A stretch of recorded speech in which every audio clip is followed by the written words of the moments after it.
$1,000 reward for anyone with information leading to Joe Whalen's return. I know he has to be lost or hurt or something because he would try to come back out. The family of the missing Goulds man are desperate for answers. It's almost been a week since he disappeared. The provincial government is phasing out their 1.6-kilometre busing rule. Parents and children should be happy, and people in my district are happy, no doubt, right across the province. More on that coming up. It's a small city tattoo shop with a very big city feel. This isn't your typical type of tattoo shop for Newfoundland. It's convenient being right on West Street. We're a tourist area. I mean, this way people are in town for a week. They don't have 2 months to wait for an appointment to come in. You can kind of just, come in and get something cool. I'll take you inside the Sacred Valley Electric Tattoo in downtown Corner Brook. That's tonight. This is CBC Here and Now.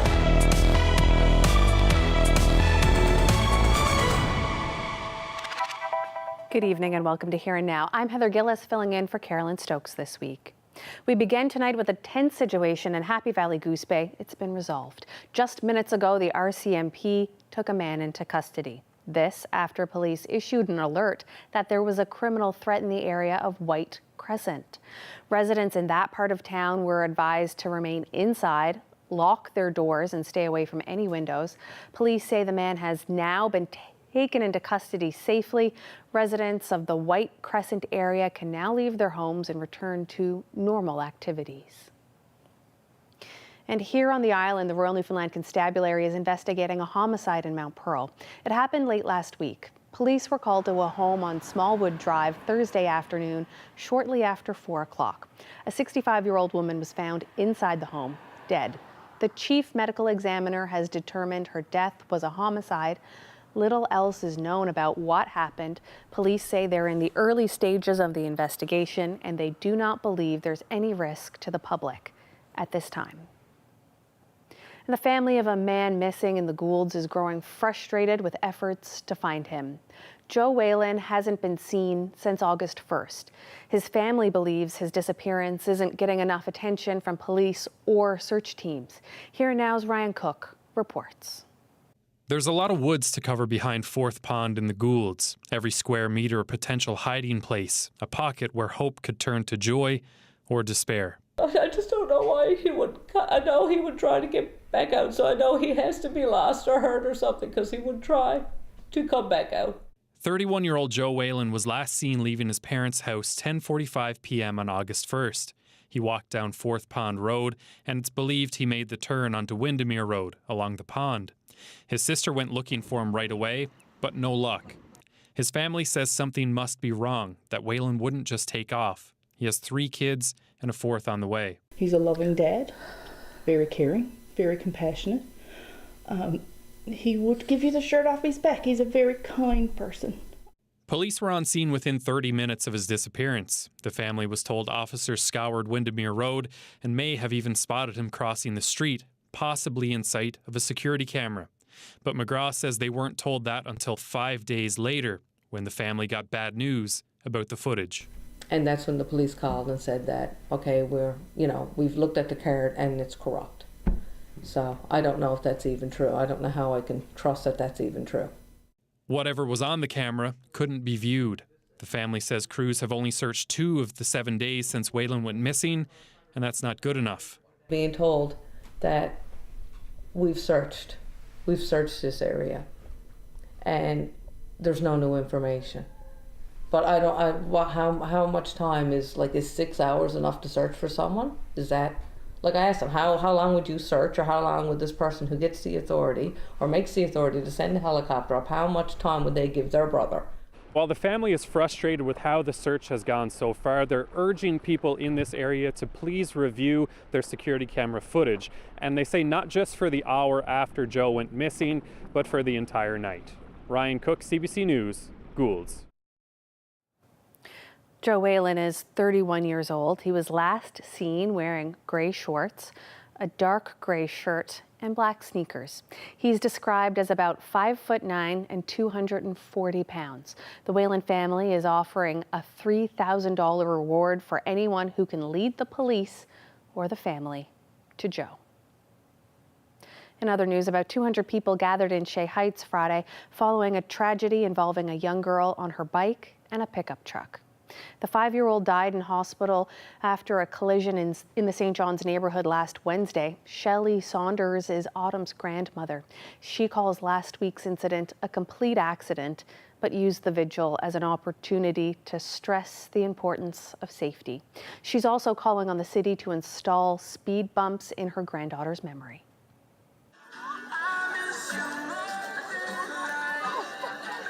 It's amazing to see the love and the support that Shea Heights community gives to their loved ones and their family in the neighborhood. There's not many people that would do what they did today, and words can't express how much I feel and love each and every one of you that are here today. From the bottom of my heart, just remember these purple wings are going to spread and are going to fly, and she's going to be watching out for all of your children. Because she is one little angel. The most beautiful. The most beautifulest little angels God ever had, he got today. And thank God my mom and dad are there to open her with open arms and take her in. I know this was a complete accident, but if you're driving, you got to realize there's children everywhere. They're in their driveways, they're hit everywhere. Remember, watch what you're doing when you're driving, because a kid can dart out from anywhere out of a drop of a hat. So please, just remember when you're driving, think of Adam and your own children and your own grandchildren, that this could be them next. Come September, more students will be able to catch a school bus. The provincial government announced today that the 1.6-kilometre rule for school buses will be phased out starting this upcoming school year. Here and Now's Sarah Blackmore has that story. The old rule meant that any student who lived within 1.6 kilometers of a school couldn't take a school bus and had to find their own way to class. Now the government says there will be no limit on where buses will pick up students and that the rule will slowly be phased out over the next couple of years. This year, starting in September, we will eliminate that 1.6 kilometre rule for 50%, give or take 50% of the schools across the province. And next year, so starting in 2024 September, the rest of the remaining 50% will be eliminated. The education minister says thousands more children will be able to take the school bus this year compared to last year.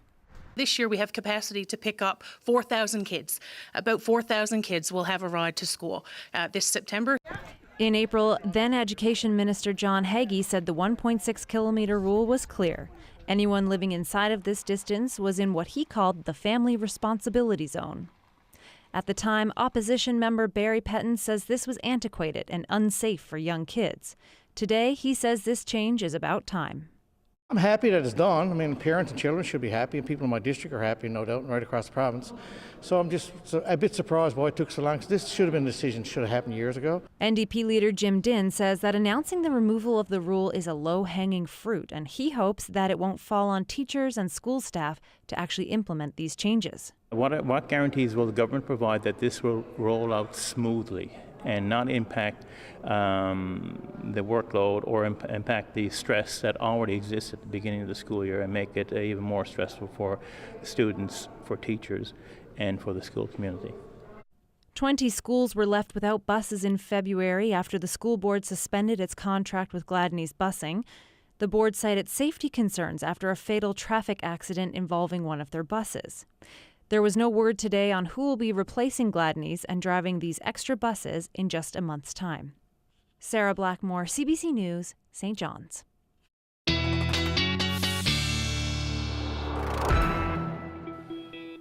Well, certainly a cool start to the week this week. It started yesterday where we were feeling very fall-like out there. I've heard a few people say that in the newsroom today. 15 degrees in St. John's.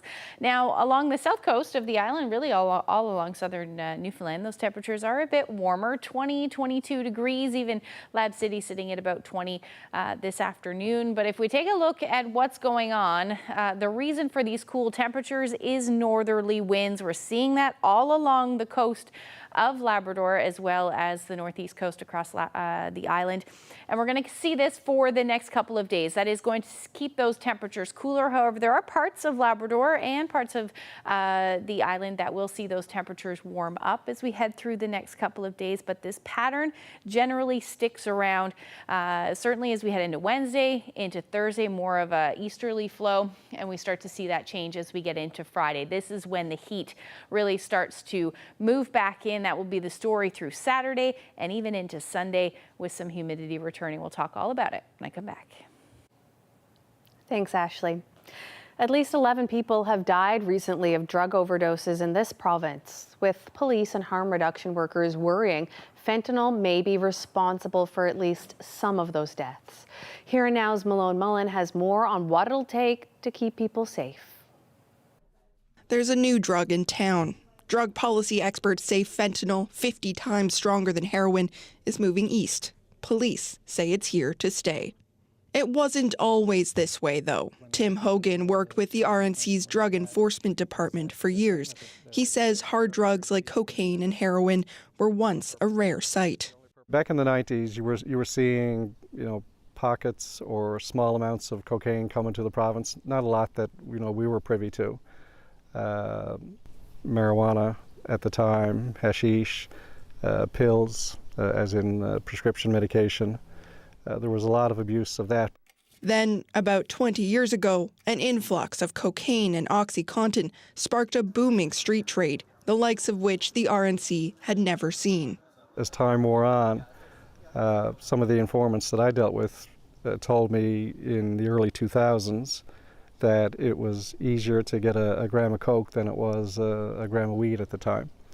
And that's when the whole, for want of better terminology, the whole OxyContin craze started. The RNC soon found itself playing a game of whack-a-mole, able to keep some drugs off the streets with major busts and having them pop up elsewhere. We had great success. Unfortunately, you're never going to get rid of it all, but you can certainly have them looking over their shoulder and wondering if you are going to be there. But one policy expert says the introduction of fentanyl has changed the drug landscape in recent years, making it harder to crack down on organized crime. Drugs that are easier to make, easier to produce, easier to ship. And fentanyl, you just need a few people in the lab tinkering with some chemicals and you've got your powder made, and it's a very potent powder. It's easy to transport, whereas heroin, you need a whole field of poppies, a whole crew of people to produce it, and then you got to ship bricks of this stuff around the world. So this is directly a result of law enforcement efforts to prohibit one drug, is then you start getting it replaced with another. The most recent data isn't pointing to an uptick in fentanyl's presence yet in Newfoundland and Labrador. These numbers from Health Canada show the number of samples collected by police that tested positive for fentanyl. And these are the reported deaths by opioid overdose. But Boyce fears those numbers could rise without regulating hard drugs and ensuring users know what's inside what they consume. I can see why police want to get involved and disrupt those networks and try to limit that. But those guns and those gangs are there because of the black market, because of the illicit market. And if we look to have a regulated market, like with alcohol, we don't have guns and gangs related to alcohol. It's really time to start thinking about treating other drugs in the same way that we do with alcohol. Malone Mullen, CBC News, St. John's. We'll have more with policy expert Nick Boyce. That's ahead in about 25 minutes on Here and Now. Meanwhile, one harm reduction expert in St. John's is calling on the provincial government to make nasal naloxone kits available. Naloxone can reverse the effects of opioids on the brain, and Courtney Davis with Thrive says fentanyl isn't always found in intravenous drugs, and the nasal spray makes administering it much easier. What I've been told by the community is it's mostly in cocaine and crack, which are generally smoked or sniffed drugs. They're not as injected drugs. Yep. So to expect somebody who doesn't even inject drugs themselves to be comfortable with filling up a vial and injecting somebody they may or may not know, that's kind of a big ask of somebody. I'm very comfortable with it. I've reversed hundreds of overdoses. I don't expect everybody to have the same comfort I do with the injectable kit. So I think that is another barrier that is needless. Because you can get nasal in, I think, every other province. And so the fact that we can't get it here, it's a simple fix for the accessibility of a life-saving medication, and that shouldn't be a complicated decision for the government to make. In other news, a new collective agreement has been signed for registered nurses in the province. Government has agreed to an annual raise as well as bonuses. Registered nurses have been voting on the new contract for the last month.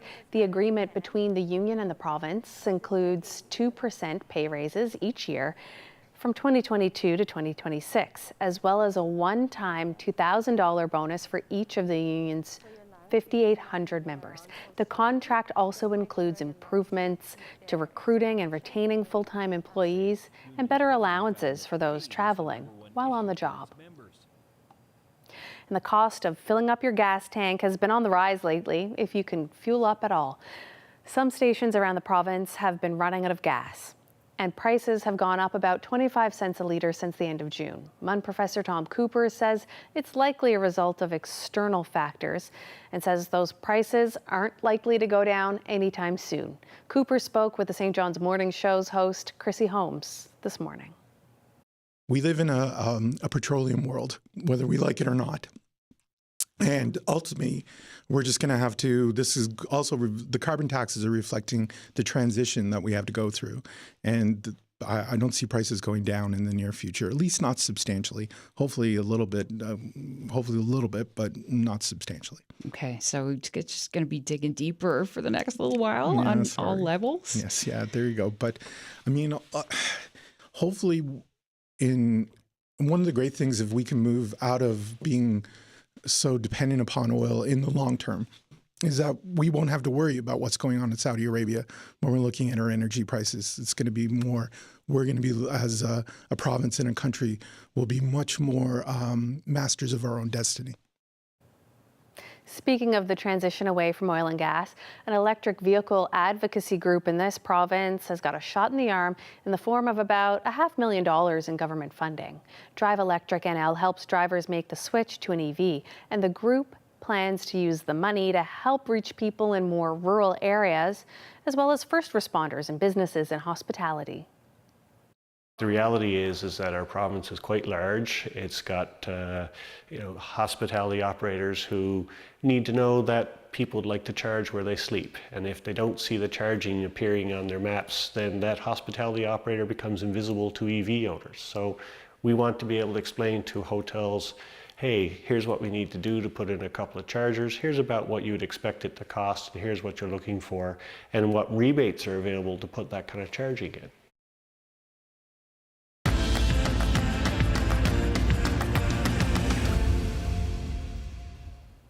Downtown Corner Brook has a new walk-in style tattoo parlor known as a street shop. Sacred Valley Electric Tattoo opened in June, hoping to attract walk-in customers. The owners have worked all over Canada and wanted to bring this urban-style shop to the smaller West Coast city. Here Now's Colleen Connors popped by to learn more about it. My name is Justin Goya, and we are at Sacred Valley Electric Tattoo. We're right on West Street here. You walk directly in. It's a pretty easy one. Windows and everything out front. We're like full show. You just come on in, artist in the back, you can kind of see what's happening. Pop in, see if you can get a walk-in. If not, if you got something that you want to do, we can book an appointment for you later on. And yeah, the idea is just to have flow coming in, have a nice vibe. Ready?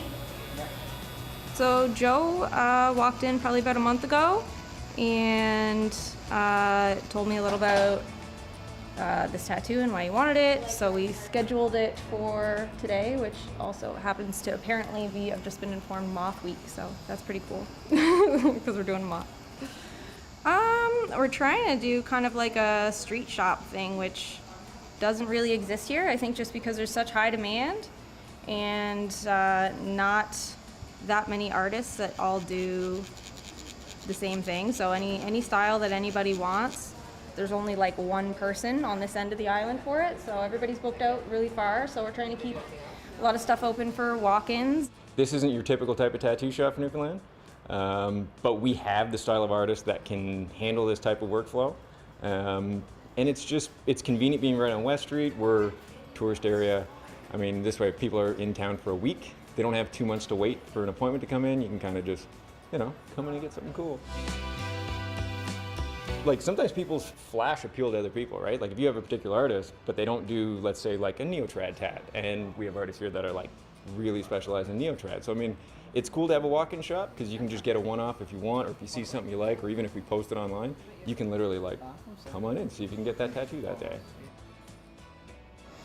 Really good. So before in other shops that we were mostly booked out in, we would offer like flash days. And now basically every day is a flash day. Like there were times when it would be lined up like 2 hours before we opened to do flash days. So we knew that there was going to be a market for it. You can do tourists all day, but during the wintertime, it's not the same. But having, you figure what, you got about 21,000 people in Corner Brook itself, 28 in the area and stuff like that. Like, that's a large area to service for, especially for a walk-in shop. But yeah, like everybody's got their own clientele bookings. They can go 2-3 months, and then again, we can still offer this as well. So, being in like an urban hub, this model really only works in an urban hub. This is more designed for like Toronto, Montreal, like these bigger spots and that, right? But I mean, one of a kind here, so it's working. Yeah, that's amazing. Meanwhile, a Toronto-based athlete was in the province this weekend taking part in the St. John's Triathlon, all to raise money for her mom. This year, Steph Fokia aims to complete 10 triathlons in all 10 Canadian provinces, all to raise money for Alzheimer's disease research. And she's more than halfway there. On Sunday, she battled the elements to complete her 6th race. Have a look. Hi, I'm Steph Fokia, and I'm racing across Canada doing 10 triathlons, 1 in each province. I'm doing it to raise money for my mom. She was diagnosed with Alzheimer's disease 2 years ago, and I felt like this is an issue that we don't talk about enough, and I wanted to bring attention to it. My mom's a really amazing Canadian. She won the Order of Canada, and she's had an amazing career. She's also been a huge role model for me, and I wanted to raise money to build an endowment fund in her name so that we're forever contributing to Alzheimer's research. Thinking about it for a while, and then it was probably officially last August that I had a coach, or I started working with a coach and started training for this, and then started building this idea of what we would do. So it's probably been a year in the making. I think every race has been different and unique in its own way. My first triathlon, the half Ironman, I actually broke my toe. I still finished, so that kind of added to this. I think, I was joking yesterday, I think half the races have been in rain and inclement weather, but each one's been fun in its own way. It's been different than what I may have expected. I think I underestimated the travel. Traveling is harder on you than you think. But on the whole, I don't know. Maybe because I'm doing it for my mom, I'm not really thinking about that. I'm thinking that I will do this come hell or high water. When I was doing my second lap of the bike, I actually had a few tears, and that hasn't happened at any of my races. And I was just thinking about my mom and thinking about how big, how big this is and everything that's happened. And I don't know, yesterday felt a little emotional, maybe because of the weather, but just thinking about how proud I am of my mom and what we've accomplished. I think also there's been so many personal learnings for myself. Patience. Patience was not something I felt like I had before. This trust in myself and this idea of achieving even bigger goals. I don't know, I think there's been so many lessons that I've started to learn on this adventure.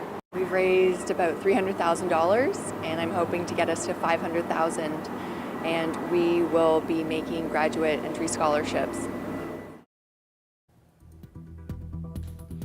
Well, northerly flow driving some showers as well as some drizzle around parts of the province. We'll talk all about that and how long it's going to last when I come back.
Welcome back. And Ashley, you know what they say, after the regatta, summer is over, and it really feels like that today or over the past few days. It's chilly. What happened to summer? I know, it does feel like it's gone. It's not gone though. This is just a little bit of a bump in the road over the next couple of days. Northerly flow keeping us in some of these cooler temperatures.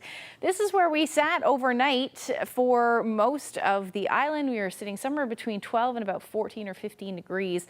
Labrador though, single digits for a good chunk of the north coast, as well as the west today. But you take a look at the temperatures this afternoon, rebounding beautifully in Lab City, 20 degrees this afternoon, but it's didn't really move too much this afternoon across most of the island. 18 degrees today in Corner Brook, 16 in St. Anthony, same thing through Gander, Terra Nova. But Burin Peninsula warmed up quite nicely, 22 degrees this afternoon.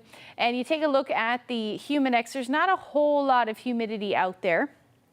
In fact, feeling like 21 in Deer Lake, and up across Labrador, 19 is what it feels like in Happy Valley Goose Bay. But as we head through the next couple of days, we are going to start to see some of that humidity on the rise. By the time we get into early Thursday, Friday, and even the first half of Saturday, we will start to feel a little bit humid out there. That is mostly across Newfoundland, but up across Labrador, we will see that as well.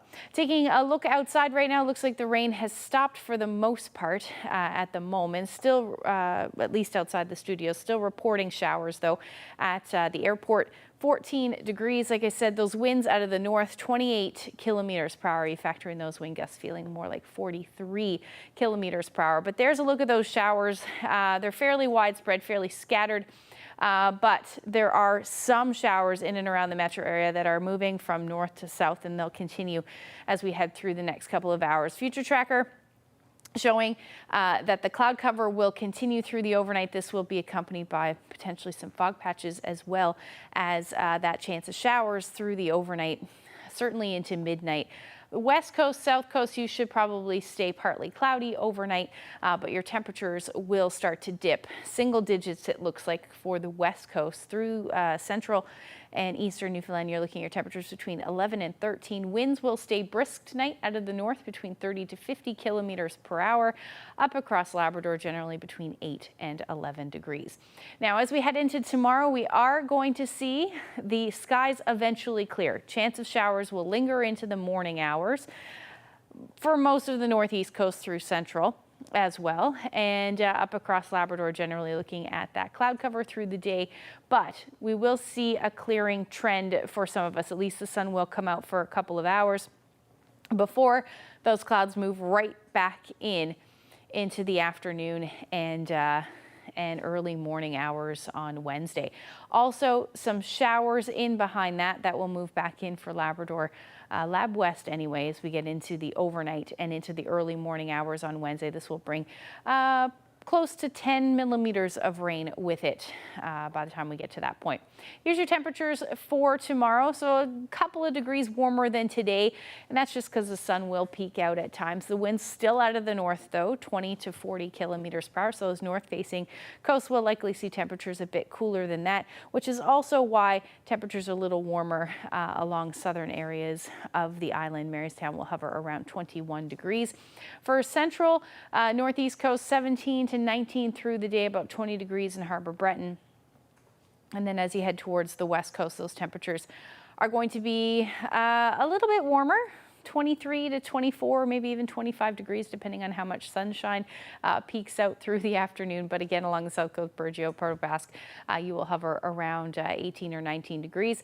For the northern peninsula, generally between 15 and 16. Same thing for southeastern Labrador, where we will see some chance of showers, at least in the morning hours for those of you in Cartwright. And then the rest of the coast, a little cooler, especially as you head towards the north. Nain, you'll hover around 12 degrees through the day. Happy Valley Goose Bay will hover around 21. And again, can't rule out the chance of a few showers. Winds generally out of the south between 20 and 40 kilometers per hour through the day. So that's your Tuesday forecast. As we head towards the weekend, like I said, temperatures will eventually warm up, get back to around seasonal. We should be sitting around 20 or 21 degrees this time of year, and we'll certainly reach that, if not even more than that. But we'll talk about that when I come back. I think Facebook or Meta has chosen the nuclear option. They don't want to pay us basically a quarter of a cent or 1/10 of a cent for however many clicks or however many links they take from us. Coming up, access denied, how blocking news on Facebook and Instagram is affecting a community newspaper in Western Newfoundland.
Facebook and Instagram's parent company Meta started blocking access to Canadian news last week, and that could spell trouble for a small community newspaper in Port aux Basques.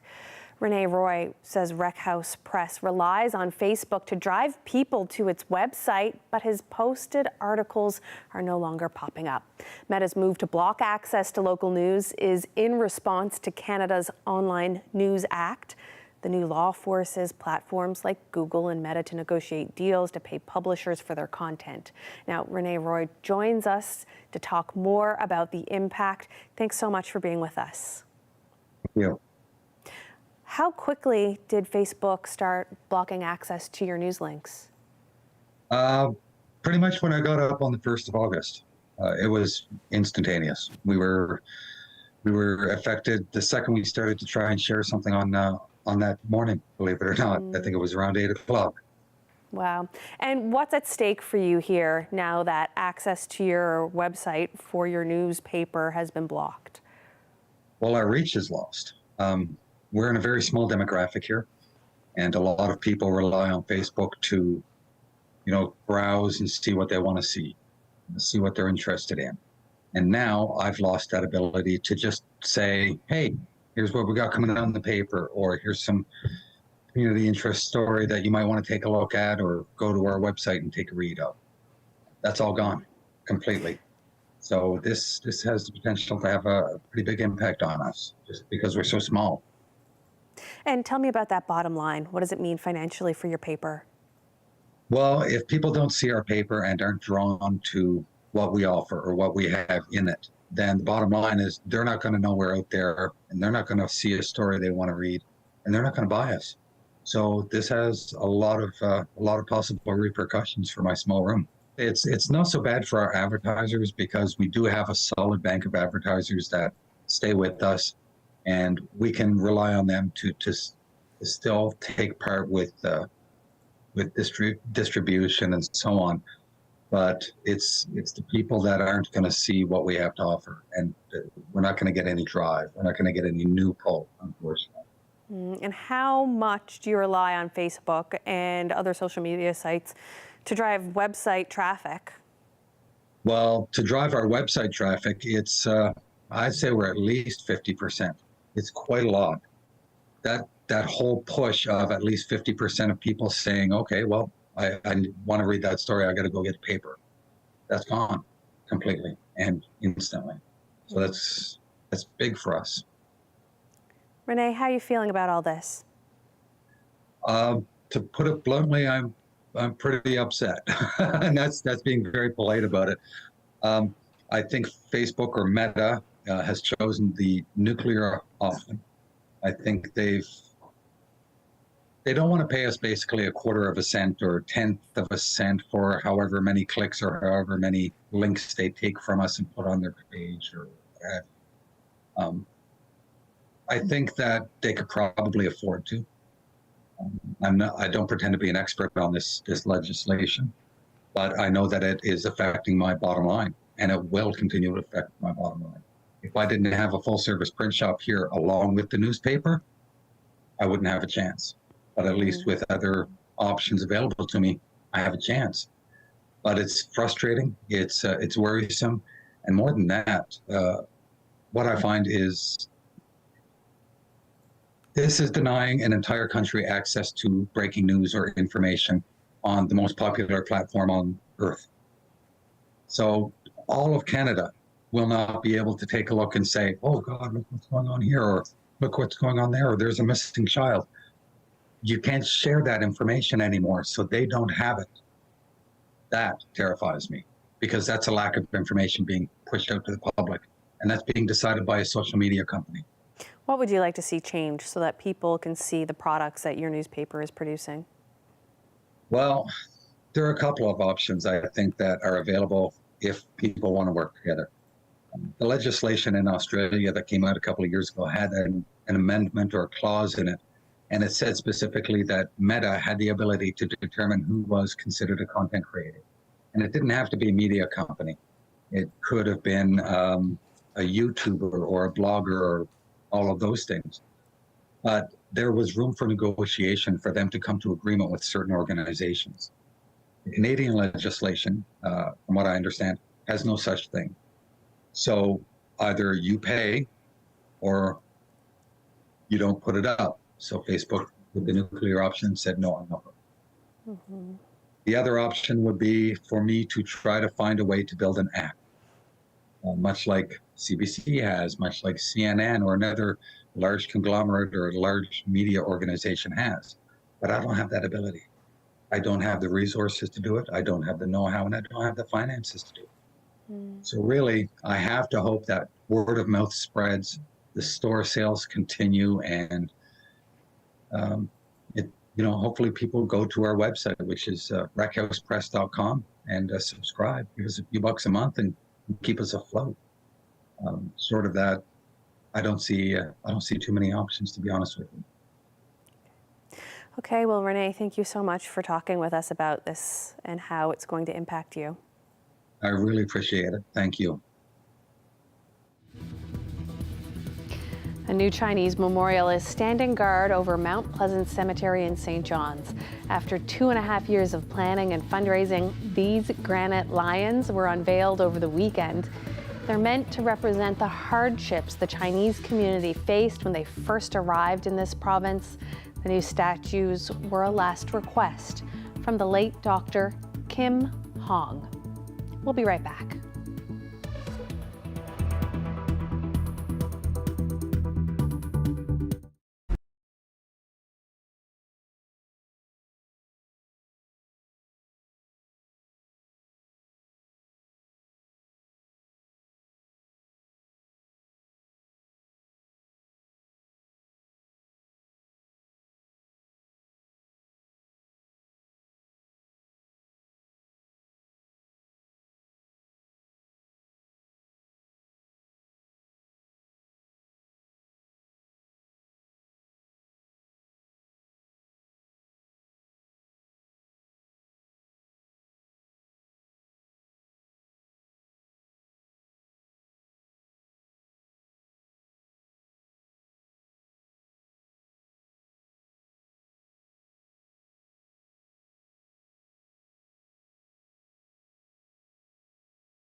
Welcome back. They call it 50 for 50. Chuck and Lorraine Marr are traveling across Canada to raise money and awareness for young people struggling with mental health and addictions. They're hoping to raise $50,000 this year to coincide with their 50th wedding anniversary. Their cross-country trip is also in honor of their son, Todd, who lost his battle with addiction back in 2009. We met them both in Pippi Park last week. Hi, I'm Lorraine Marr. And I'm Chuck Marr, and we're traveling across the country to try to raise awareness to help kids that's struggling with mental health, and that we want them to know that someone out there cares, and that they should be cognizant of that people do love them, and that if they need help, they should find help. We've been supporting this initiative. It's called Project Resiliency, as you can see. It's more localized around Langley, but we want that to be known across the country. And if that idea resonates with a community that we happen to visit, or the people we spoke to that has any authority that they can maybe modify it to suit their particular community, we would be extremely happy if we could at least achieve that. We have a website, and it's called 50kfor50mar.ca. And within that website, we have a donation area, we have Facebook and Instagram area, and an email area. And if anybody wants to email us and tell us their story or just say hi, we'd be really happy to have you email us. Todd was kind of a compassionate guy. He was quiet, but very caring and sensitive. But because he suffered depression throughout his youth, and you know, it's one of the sad cases where we don't know how or when, you know, he just lost hope. And at the end, he just didn't like the way where he was going. Mm-hmm. And so he took his own life. What can we all do? You know, and I think if we could leave a message, you know, we're really glad that we exceeded our $50,000 goal, and we're now almost at $82,000. But there's always room for more to help kids. If I was to tell one person, a parent, advice, I think it would be just to continue to love that person and let them know that you love them, and that you will try everything you can to find resources to help them. And do not give up on them. Staying on the subject of mental health and addictions, one policy analyst says the clamping down on illicit drugs could be pushing more people to fentanyl. Nick Boyce with the Canadian Drug Policy Coalition says there's evidence prohibition may lead to more overdoses. He spoke with the CBC's Malone Mullen. Here's part of their conversation. Historically, the pattern of fentanyl use in Canada was in the, around 2010, let's say. There was the overprescribing of opioids like Percocet, oxycodone, OxyContin. People might remember that. There was concerns about overprescribing and some diversion of that, so we clamped down on those drugs, but we didn't put any other alternatives in place. So then people switched to the illicit market to manage pain or manage their physical dependencies. At the same time, what people would have usually gone to heroin is now being replaced with a synthetic fentanyl, and that's simply a direct result of drug prohibition that makes it incentivizes drug suppliers and dealers to look for drugs that are easier to make, easier to produce, easier to ship. Yeah, and I think that's important to touch on, because for the last few decades, our response to illicit drugs has been policing and trying to stop the drugs from coming in, trying to stop them from being sold. Is that the answer? Should we be funding police agencies to do drug enforcement? It will be hard for some people to hear this, but I think no. I think we really should not be treating drug use as a criminal issue. We've had 120 plus years now of trying to stop drugs, and we've never stopped them. I have seen recently in Newfoundland, there have been a couple of publicly stated busts of drug dealers. What that has actually done, I think, has probably contributed to these recent overdoses. People no longer have access to the supply that they're used to, no access to their networks and friends to know where to get drugs that they've relied on and had a quality and known consistency for a while. It doesn't stop their need or desire to continue using. They have to rely on a different source, or our supplier has to find something new. And now direct result is now people overdosing.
Schneider 1 for 4 against him in a couple of games. The one's a home run, and guess what he has done again? He blasts it right on out of Fenway Park. And Davis Schneider has been an unstoppable force here in his first 3 games in the big leagues. And the hits just keep coming for Davis Schneider. Toronto's newest player had 4 hits in yesterday's game against the Boston Red Sox. He's tied the modern era record for the most hits in a player's first 3 games. Schneider helped the Jays beat the Red Sox 13-1 and sweep the series. Toronto's next game goes tonight against the Cleveland Guardians.